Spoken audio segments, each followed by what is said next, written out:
Good afternoon, family. Thanks for checking out today's video. If you're new here, my name is Jonathan, and I created this channel as a way to record my progress as I work towards my goal of achieving a healthy weight. If you do enjoy my video, make sure that you are that you do get subscribed to the channel. Also, click on the bell icon so you'll get alerted when I go live or post new videos.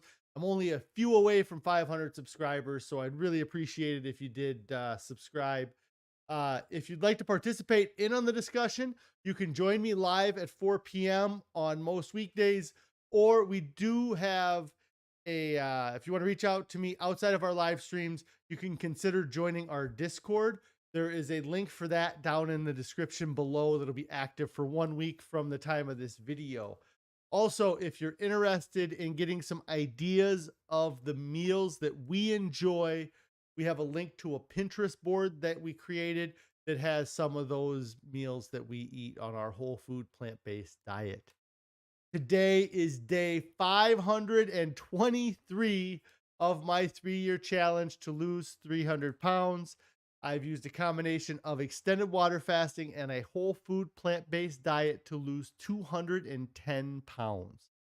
I am 17 months into the challenge. I have about 19 months to go. I am really excited to reach my goal and find a way to maintain this weight loss as well.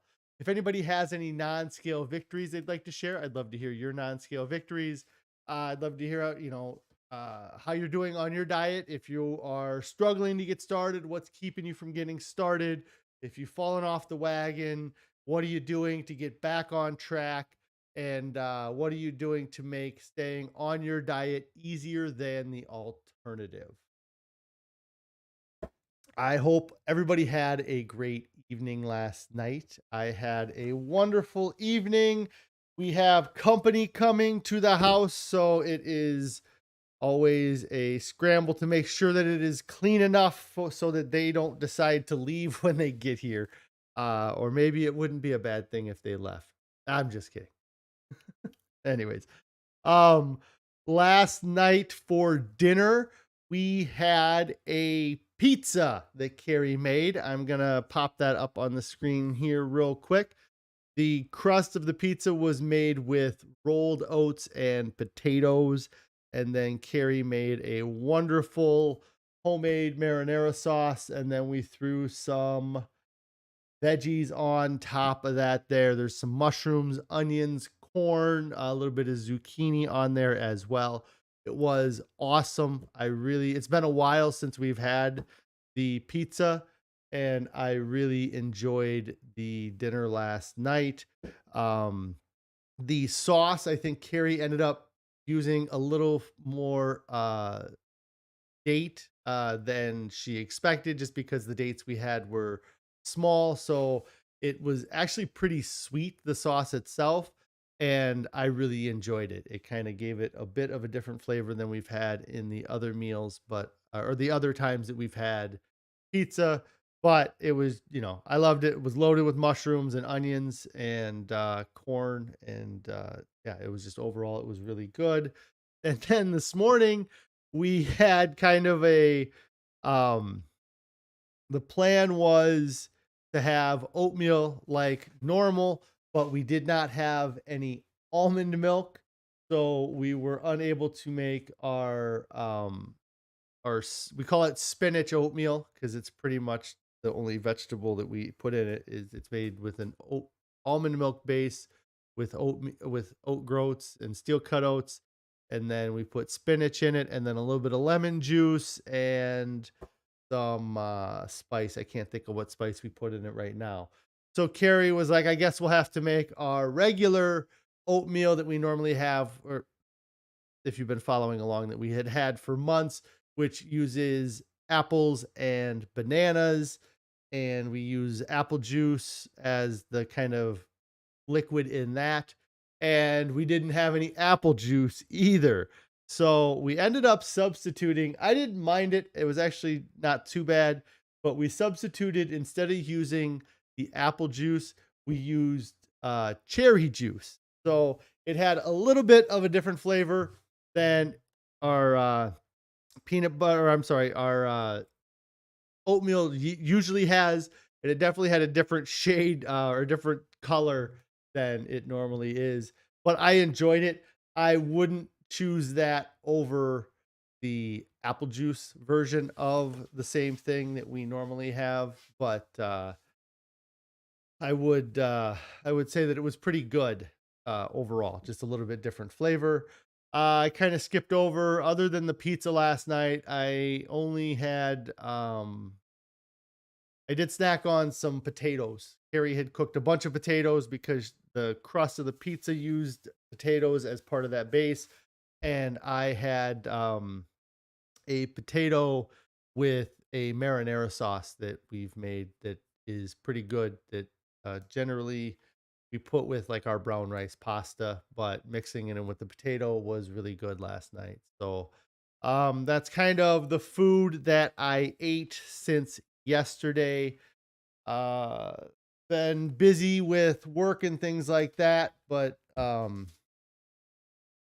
overall things are going really good. Yesterday, if you caught the weigh-in, unfortunately I was up a little bit over the previous week. I didn't see quite the same jump I normally see on Thursday, I guess. I did see a little bit of a jump, but that's kind of normal.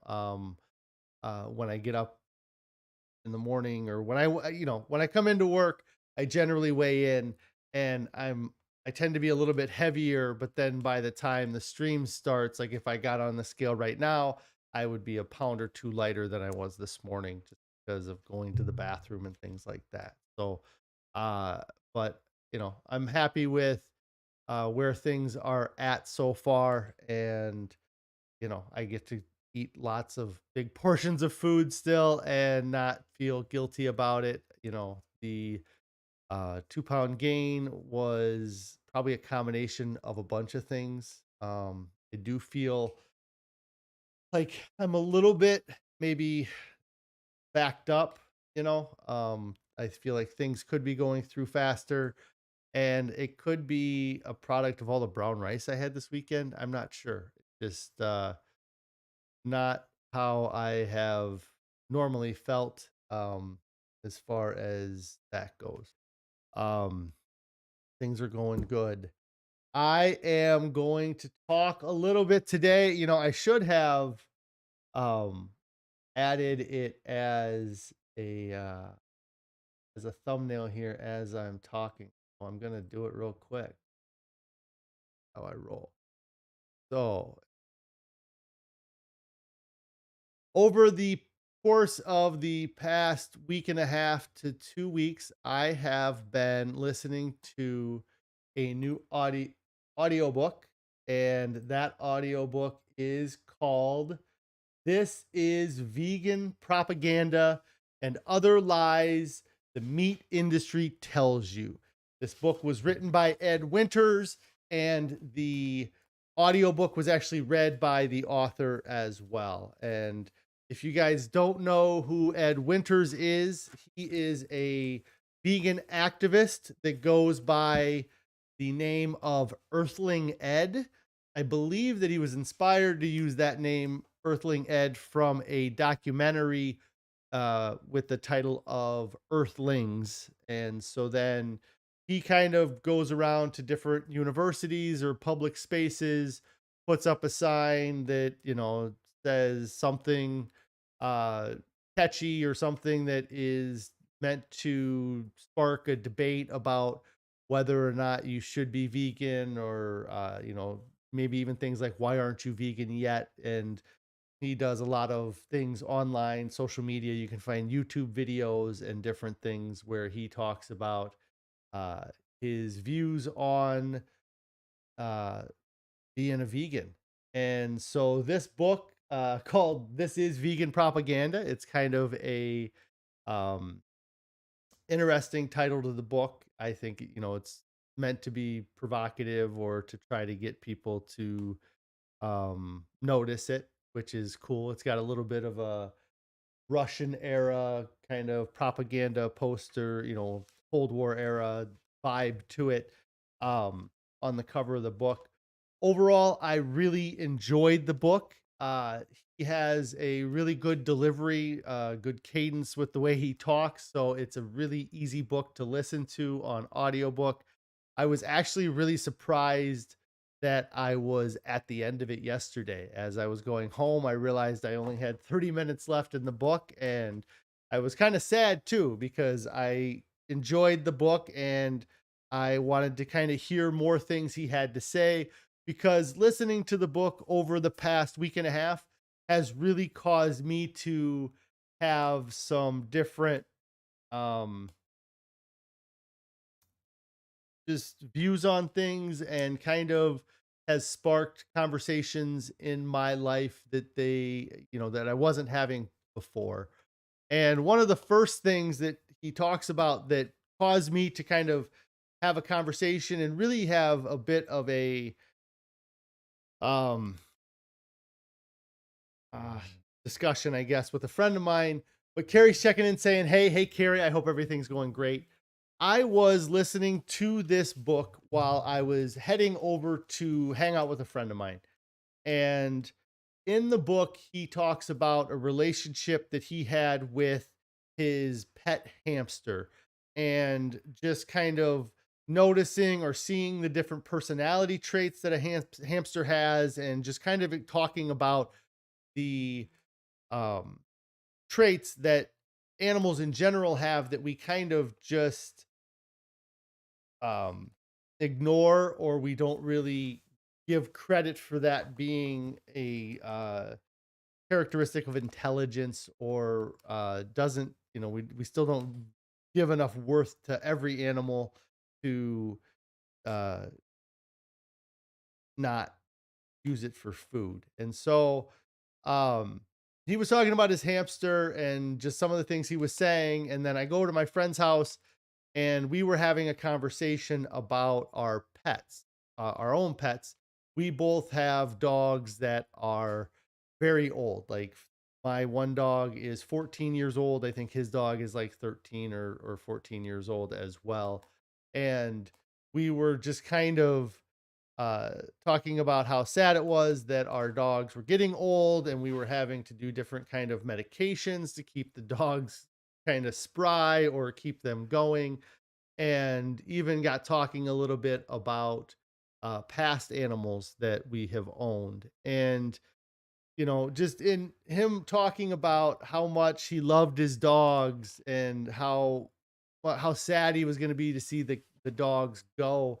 I kind of, the whole time he was talking about these things, it was in the back of my head that I'd been listening to this book, and it's just crazy of how much more value we place on the pets that we have, or the species of animals that we keep as pets, when if you were to interact with a pig, it would have similar characteristics of a dog. It would show similar intelligence traits as a dog, and it would have a its own personality. When you think of a chicken that was on your dinner plate, you don't ever think about that chicken having friends, or having a relationship, or doing things that normal animals would do.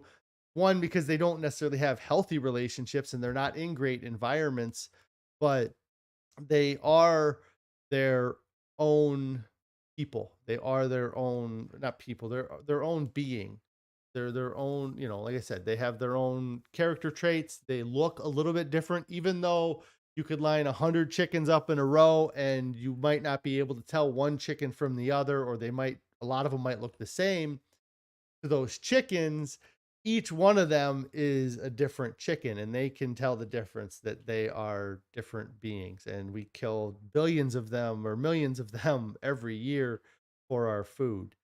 Um, and so I kind of snapped, kind of not snapped, but I kind of just had this moment when I was talking to my friend, and I was just like, I don't want to go on about veganism, but I'm just trying to, like, it's it really kind of was a difficult thing to kind of sit there and think about, just how much I value my dog's life, and how I'd hate to see any harm happen to it. And these animals have lots of harm that happens to them. Some of the things that happen to them could be, you know, paramount to, or it could, you could say it's torture in some ways. Especially like some of the things I didn't know about, like the pork industry, um, is that a lot of times, they'll impregnate a pig, and that's not a pleasant experience really either, because they'll put them in this cage that forces them to be in a position where they can't move, and then they'll bring a male pig in and have it inseminate the female pig, or they may do some sort of artificial insemination with pigs. It's definitely different. Like I know with cows, you can find videos that they do some pretty graphic things in order to impregnate a cow, but pigs kind of get put into a cage or a box so that they can't escape, and then they get impregnated, and then they do let the pig run around for a little while it's pregnant, I believe. But once it gets to a point, a certain way into its pregnancy, then they put it into another kind of crate that is um, very confining. They can't turn around, they can't really move around in this crate. And it would almost be like being put into a jail cell for the weeks leading up to when they finally have their baby. And so they're just kind of stuck indoors in this pen that the floor is graded on the back half. So when they go to the bathroom, that kind of goes into a pit that is there. And then when they do give birth to their piglets, they're in another similar situation where they are pinned up in this small cage that they're not able to turn around or move. And they are never able to get away from the piglets either. Like if they ever wanted a moment where they wanted to just be on their own, they don't get that. And Carrie says here, and people get so up in arms about animal cruelty, they must not realize how the animals on their plate are treated before they end up there. Yes, that is something that is a big part of this, that, you have to have a disconnect between the lives you value and the lives you don't. And one of the interesting examples that he gives in the book is there was a uh, barn fire on a farm, and the firemen rushed out to the barn fire to put out the fire, and they saved all the pigs that were in this barn.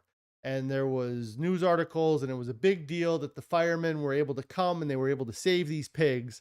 And then, as a thank you for them saving the pigs, they butchered the pig and turned it into sausages, or turned it into ribs, or whatever they did with it. And then they fed those pigs back to the firemen that got paid to save them from death. And it's just kind of this weird story, like it's a weird disconnect. Like if the firemen would have not put out the fire and those pigs would have died, it would have been a tragedy and people would have been up in arms. Why didn't you do more to try to save these pigs? But then they do go out there and then they save these pigs. And then the farmer turns around and just kills the pigs anyways. And nobody is up in arms about that. People would be upset about the farmer losing his profit because the pigs died, but they're not upset about the animals actually dying, maybe is what ends up happening there, like. And so that was just a weird kind of crazy story that he talks about. And the book is broken up into three different parts. The first part is about the morality, kind of some of the stuff I just talked about, but he has one of the chapter titles that I thought was a neat title, was "There is no such thing as a happy farm animal." And it really is kind of crazy, like even if you could find in general, there's no happy farm animal, and in the end none of them are going to be happy because they end up having to be slaughtered when they are very young. Chickens only are alive for like 6 to 8 weeks before we kill them. And the fact that we can take them from egg to full grown broiler chicken within 6 to 8 weeks, 6 to 8 weeks is amazing. And they do the same thing with cows. They try to get cows up to slaughter weight as early as possible. And in fact, there is a distinction between veal and cow meat, and there was some industry people that were trying to get the age of the from switching from veal to cow meat lowered because of all of the stuff that we feed these animals and all of the technology we have. They were able to get these cows to slaughter weight by 8 months, but they didn't want them to be classified as veal, even though that they weren't very old. And so that is kind of a weird thing that he talked about. The other things that he brought up that really got me thinking about no such thing as a happy farm animal. He gave an example of how we anamorphosize animals and we make television shows about them. And two of the shows that I have seen a lot recently with my kids that have a ton of popularity and that have animals as the main stars are Peppa Pig and Shaun the Sheep. And when you think about Peppa Pig, if you know what the show is, or if you've ever seen the show, it is a little girl pig who has a little brother, and she lives with her two parents, and she has grandma pigs, and they live in a house, and it's this happy life and things like that. But in reality, there are no pigs living a anything near what a Peppa Pig life looks like. There are no pigs running around on farms that are hanging out with their mom and dads and little brothers. They might be hanging out with their siblings, but their parents are either already been shipped off to slaughter, being or pregnant with a new litter of piglets by the time this pig gets to the age that Peppa Pig would be kind of portraying herself at, and as a you know elementary school kind of aged person. They That doesn't happen. There's no place that you can go find a pig hanging out with his mom and dad and then occasionally seeing their grandparent pig, like. But they create this environment like these pigs are living on a farm and they have this happy living, and they've been doing it for years. It's not just the newer shows like Peppa Pig and Shaun the Sheep. Even Porky Pig and all of the other um Looney Tunes that have been around for decades are anamorphosizing these farm animals so that we get the impression that they live on these happy farms with these red barns and that they're well taken care of, and they have, these pigs have horse friends and they have cow friends, and that's not the case. These pigs, some of them never see another wild animal their whole life, or they in the case of these female pigs, they are pinned up a lot. Like, as much like, imagine being trapped in a room that you can't turn around in. you know, you can sit there, you can talk, you can scream, but you can't turn around in the room. It's uncomfortable to lay down in, and you have to live in that space for weeks on end at the mercy of somebody else deciding whether or not to open the door or close the door. The other thing that he talked about that really struck a chord with me in regards to there's no such thing as a happy farm animal is when he talked about petting zoos. And it got me thinking about in 2020, just before I started doing this challenge, my family went out to a pumpkin patch and we picked up pumpkins for um our kids for Halloween. And they had a pin there that had a bunch of goats, that there was probably 20 goats running around. And they had these little gumball machines that you could put a quarter in and you could get a handful of feed, or you could go up to the desk and get a bag of feed from them for a few dollars. And then you would go and you would feed these goats. And in my mind, I guess until I read this book, I always just imagined that those were like the people's pet goats, or they were goats they had around. I never thought about that those goats were just here until they got big enough to be slaughtered and turned into meat. And then on top of that, they have the public coming in, paying them money for the feed that they probably got subsidized for, anyways. But they got the public paying them for the feed that they're giving these animals. And they love that the public is feeding these animals, because the more food these animals get, the more they eat, the fatter they get, and the better they are for, when they go to be butchered. So, that kind of was another thing that kind of struck a chord with me, because I've actively participated in the fattening of animals then before they went to slaughter. And I didn't know, I didn't put it together that I was part of that process when I was doing it. I thought I was giving these pigs or these goats a fun interaction with humans. And it may have been fun in that moment, but 4 weeks later, when they kill them for their meat for Christmas or Thanksgiving, that those goats aren't having fun anymore. The second part of the book talks about the environmental impact of the current food system that we have.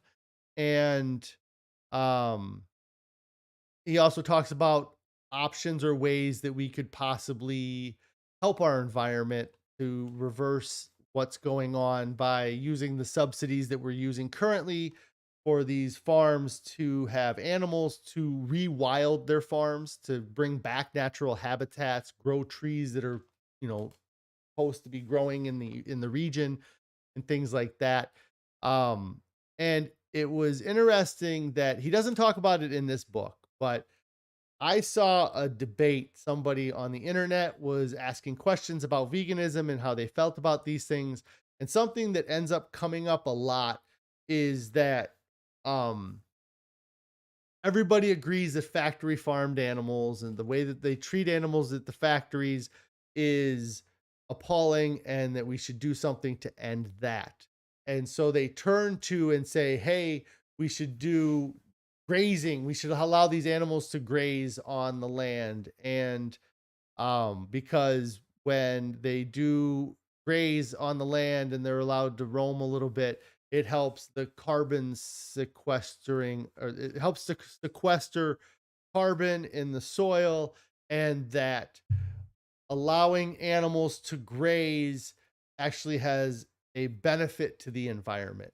And one of the rebuttals that I saw to that argument was, that's great. Yes, that should be something that if we're worried about getting the carbon emissions down, that we should allow animals to go out and graze and do those benefits that you say happen by having animals go out and graze. But just because that is better for the environment, it doesn't mean we still have to kill the animals. We could let them graze and then let them do that their whole life until they die of natural causes, instead of letting this animal graze on this land, which is supposedly better for the land, for 4 months or 9 months, and then kill it and bring a new cow in to do the same thing. If we just let that original cow live, he would have a long, happy life, and we would get the benefits that you're saying will happen from this natural grazing of the animals. Um, and then I'm sure he goes into a few other things with the environmental impact. Also, in part two of the book, he talks about the health impact. I've talked a lot about what I feel the health impact of eating a whole food, plant based diet is. And that is really where the health comes in his book.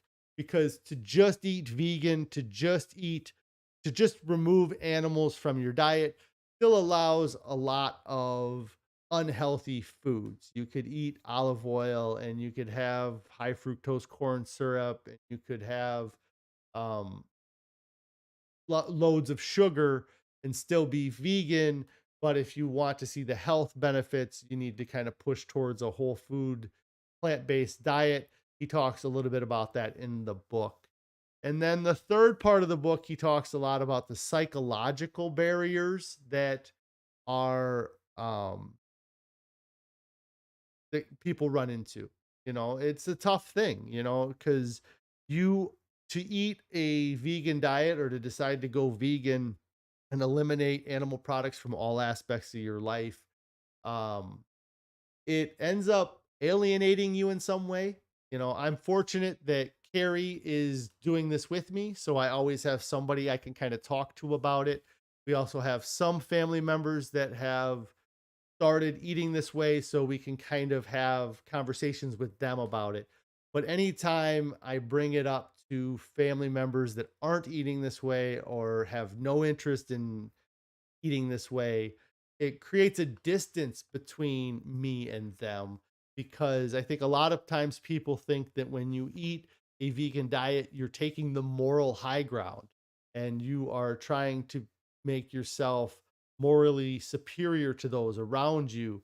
And it's a little bit of a funny thing, because if they feel that way, then um maybe that's there's a reason why. Maybe there is a little bit of a, you're feeling guilty about what you're doing or how you are eating.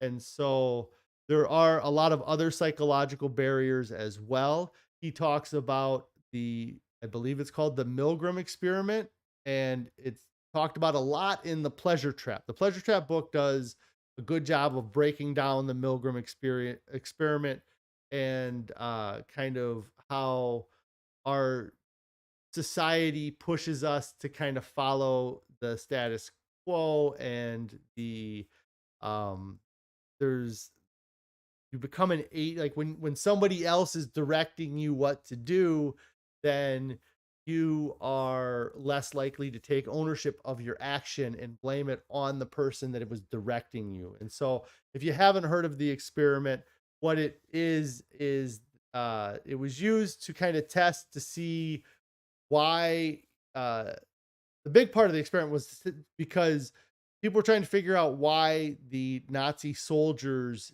followed the rules of their commanding officers. Because in hindsight and looking at that, everybody's like, why would you do that? That's awful. That's a horrible thing to do to people. And what ends up happening because of this experiment, they kind of proved that people will go further, or they will do things that they wouldn't normally do because they were being told to continue to do that by an outside force that they felt was ab- above them, or it was a doctor or a scientist that was telling them to continue with the electroshock of the what ended up being an actor on the other end, who was pretending like he was nearly dying from these electroshocks. And people would go further than anybody ever thought, because if you knew this experiment was going on and they explained the rules and the actuality of what was happening, people would have stopped right away. But when it was presented the way it did, they kind of showed that people will just kind of do what they're told to do, as long as they aren't feeling any negative consequences themselves.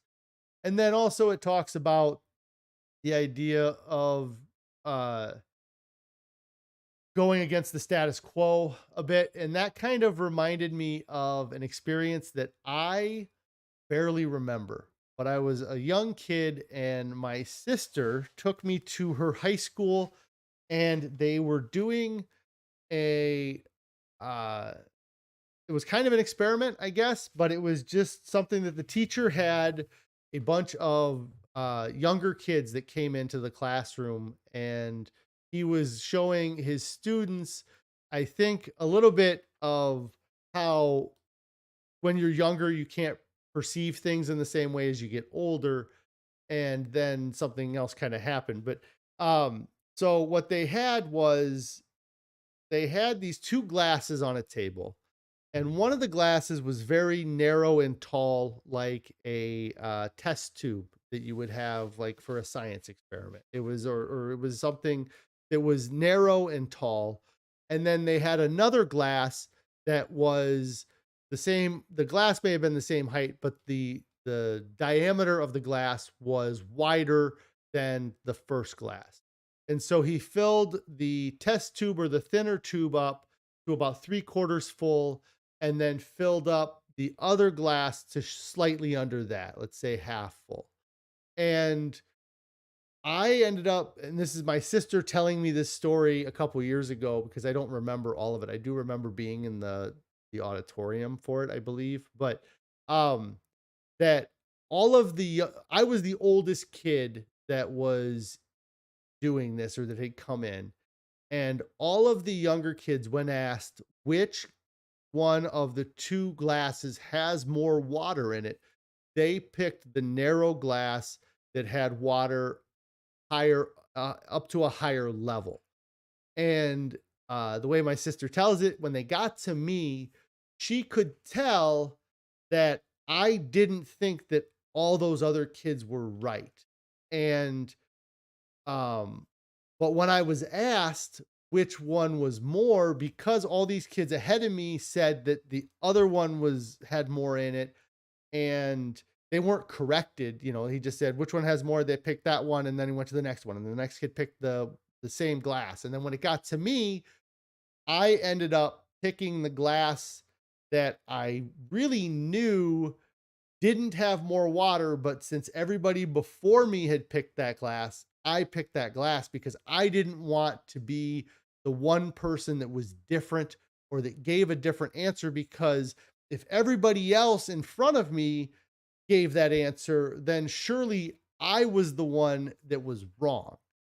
And so that kind of he talks about that kind of thing in this book too, is that everybody else around you is doing it. So you kind of, how can it be bad? And so that was just kind of a personal example that I have that was that kind of made me think of that when I was reading this book.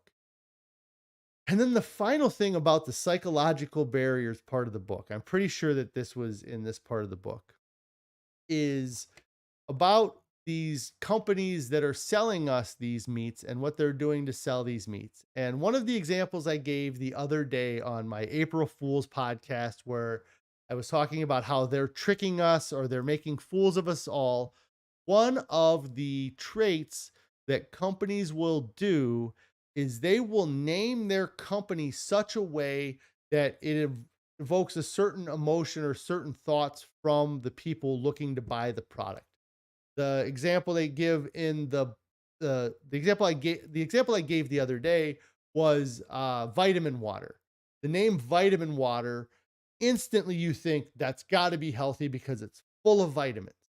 But that's not the case. There could be no vitamins in vitamin water, but it doesn't matter because that's not what the product is. The product name, the company name is vitamin water. And so it could be 90% sugar and it's still called vitamin water. They can't make them change their name. And the meat industries do the same thing. Um, they name their meat products, or the companies that are selling these meat products, they name them so that you will think of a happy thought or happier, you have a happier impression of what you're buying. And so the example he gives in the book is that they name their products farm. And so if you go to the grocery store, you can find products from companies like Archer Farms or Farmland Meats or Hillshire Farms, or it doesn't have farm in there, but like Purdue Harvest Land. And when you think of Archer Farm, Farmland, Hillshire Farm, Harvest Land, you think of these farms that have a red barn, and there might be a couple chickens running around, and they got some pigs over here, and they got some cows over there, and maybe they got a horse or two that they like to have as around the farm as well. And that's not what these places are. Archer Farms is not some happy farm where every cow that grows up on Archer Farms is proud to say that they lived on Archer Farms. They are still these places where they are thousands of cows in areas that they should be in much larger areas than they're in. And these companies do that to project an image in your mind when you're going and picking up their food. But it is just a psychological trick that they're using because they know that if they actually showed you the reality of what these animals live in, that you wouldn't buy the food. So much so that they've created ag gag laws that if in the state that I live in, if I decided to go to the farm that's 3 miles from my house, I drive by it almost every day. They have open air barn that you can see 40 cows in. That if I were to bust out a phone or bust out a camera and try to take a photo of those cows, whether good or bad, I could end up getting charged with a crime and having to serve jail time because I was taking photo or I was recording what happens on these farms. And it's crazy that you can't even videotape what happens to our food. Like if you tried to take a camera into a slaughterhouse, you'd get in trouble. But even like I said, it doesn't have to be a slaughterhouse. It could just be somebody's farm. If you get caught filming on somebody's farm, you can get in trouble because they don't want us to know the reality of what's going on.